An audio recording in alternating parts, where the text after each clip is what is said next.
Most welcome to this introductory video.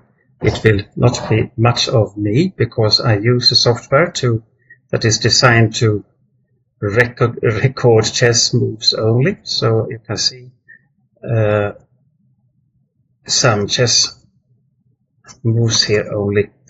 I am Jörgen Magnusson, FIDE Master from Sweden. Junior World Champion 4 times for visually impaired from 1985 to 1988. Rated number 1 in the world among visually impaired players on the IBCA rating list 1993. Although I still think that Sergei Krylov was the best chess player even at that time. He was from Russia. I have started this channel because I see a need for accessible chess material. And what do I mean with this? There are many very good streamers and YouTube coaches, so to say, who are both good at telling the moves and presenting material.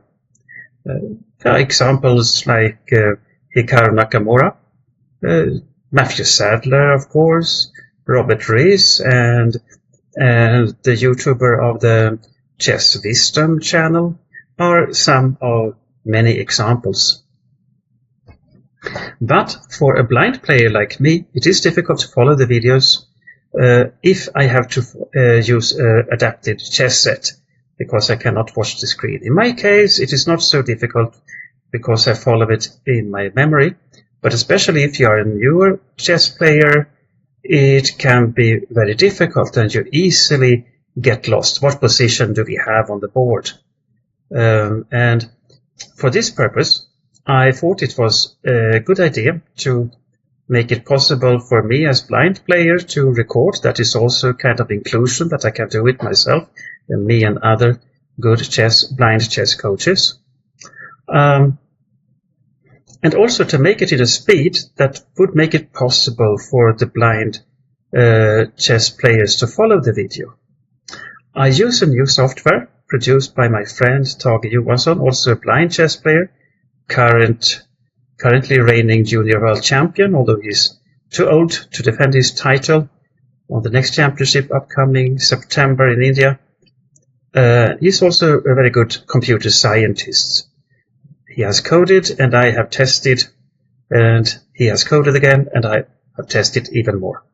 Now Chess CLI, as the software is called, can make it possible for me to produce good PGM files, move the pieces on the board, and to make it easier for the blind player to follow, I also produce, with the help of the software, a text file where they can see when in the video a certain position was discussed.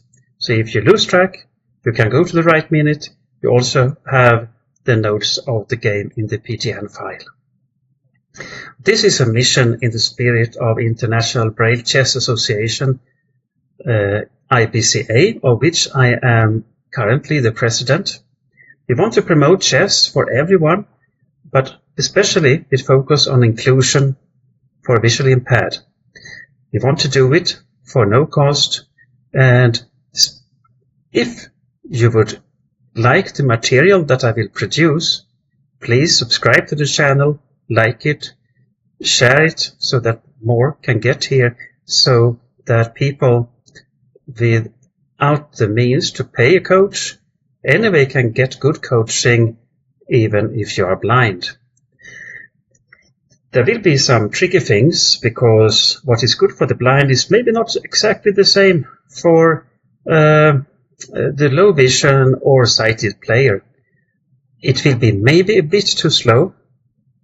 I don't go too much into different sidelines, because that is still a bit clumsy. If you use an adaptive chess set, you have to go back, put up the pieces again, so then it will be more cumbersome following the videos, and it will take more time also. I try to limit the videos to 30 minutes approximately. I will be most thankful for all your suggestions, to improve in the comment field. And I know I am the beginner, not as chess coach. I have been working as chess coach since the mid-1980s. I have a background as university professor in the history of religion. I wrote my doctoral dissertations about ancient Gnosticism, so this is not exactly my field, but I am experienced teacher. But to master the different interests that sighted, low vision, and blind chess players might have when they follow a chess video, of course, are not related to my prior teaching experience. So please help me to improve. I will go for different themes. The first one will be about overprotection or central key square. And then I probably, if I got the time, I will comment on current and classical top games, sometimes even showing one of my own games to make it a bit more personal, but only when it is relevant, of course. So with this introduction, I hope that we can start off with the first topic, where we will start with a classic game from Wilhelm Steinitz from 1882, where the strategical thinking about overprotection of the e5 square in the French defense is demonstrated probably for the first time. Thank you for listening.